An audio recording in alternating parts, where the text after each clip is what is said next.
So I haven't really shown my newest big acquisition. Maybe not newest, but the shop building here. This is a 20 by 60 World War II style, probably World War II era Quonset hut. This will be the new shop. I have to disassemble it and reassemble it at my property. Of course, pour a pad and everything. This is the inside of it. It's in surprisingly good shape. We have torn down some parts of it, and nothing down here is rusted out. All of these panels are held in with nails, nailed into right here. That's how the whole thing is put together. Of course, it requires a lot of work. However, buying something like this, I have to clear it out. That's part of the deal, as I clear out this property. However, buying a building like this new is about 10 times more expensive than what I'm paying for this building. Of course, it needs anything that's wood is going to get replaced. Several of the corrugated panels will be replaced. All of the windows will be replaced. The ends will be replaced. I'm basically buying the skin and the frame,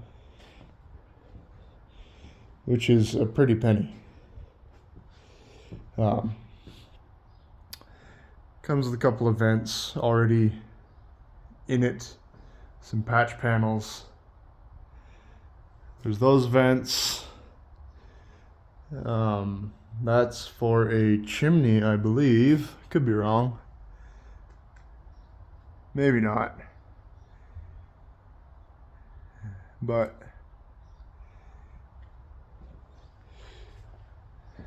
this is the new building. It's just big enough that I can definitely have a machine shop in here, but just small enough that it's not too much. This shop, whenever it's built and out there, I pretty much have already filled it between the horizontal boring mill, radial arm drill. I've got the Reed Prentice lathe, Kearney Trucker mill, my other drill press. Adam at Small Town Machine Shop has a couple of machines that he's going to be getting rid of.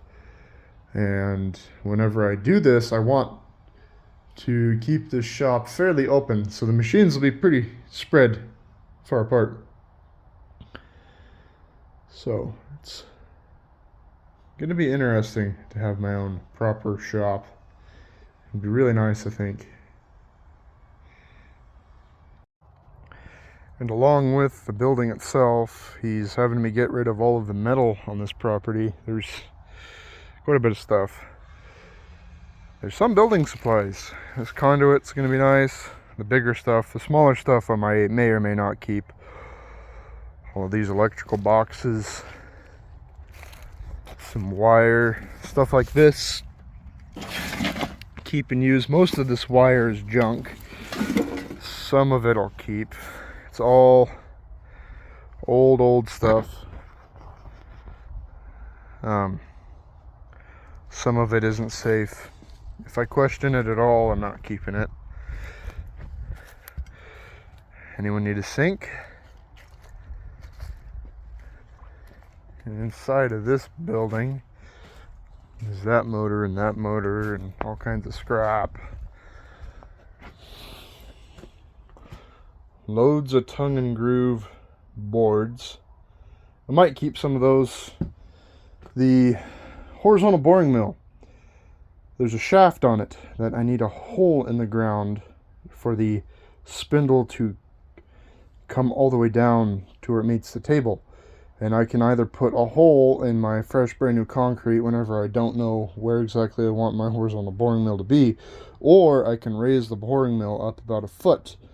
And some of this wood would be nice in building a platform to raise up sort of the operator station about a foot. So Once I find a good place for the boring mill, I'll just drill a hole. But until then, there's all kinds of stuff in here. Frames, all kinds of windows. If you can see all of those wires and pipes sticking back there, those are actually a bunch of temporary electrical meters and power poles. Keep those. Try to sell them. A lot of it's old, so not all of it's useful. There is tons of this style of fencing, which I'll use on my property to, of course, fence in the property. This room is the most interesting one to me because there was a bunch of tools in here. All kinds of conduit and pipe. The pipe is mostly useless to me, however, the conduit and electrical boxes, some of them have a use. Super old stab lock breaker panel. That is not going to be used in the new shop. Maybe, but I don't think I will. I think I'll try to find something else. The stab locks are a little scary. All kinds of stuff.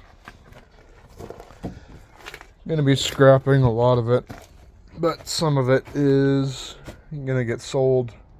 Tons of tar paper. Tons of tar paper and fire hoses. And those underneath all of that, that's just shingles, probably asbestos. More boards. This is what I am cleaning up. Getting rid of all of this stuff. There's even a hole where we found dynamite and the bomb squad came out and blew it up. There's more wood. Might be useful for platforms.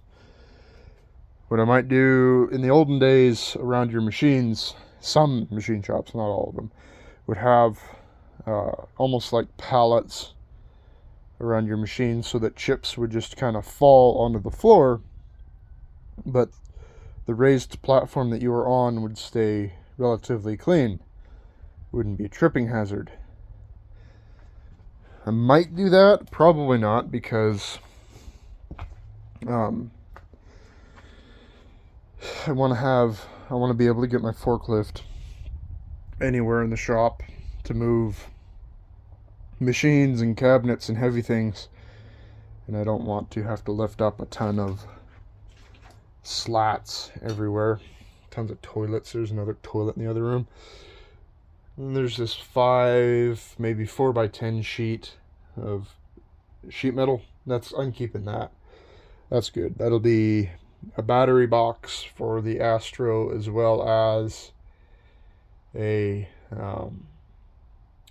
sheet metal for the bulldozer, which also needs to get done. I might go full steam on the bulldozer and get it done, and then bring it out here just to play around and bulldoze stuff. So that's pretty much everything out here. Interesting artifacts like these. I have no idea what this is. Block and tackle for a barn. Probably take that to a local antique store so they can mark it up really high. More random bits of sheet metal. I don't think I'm going to keep any of those. They're in good shape, but I have no use for them. And the second scrap pile.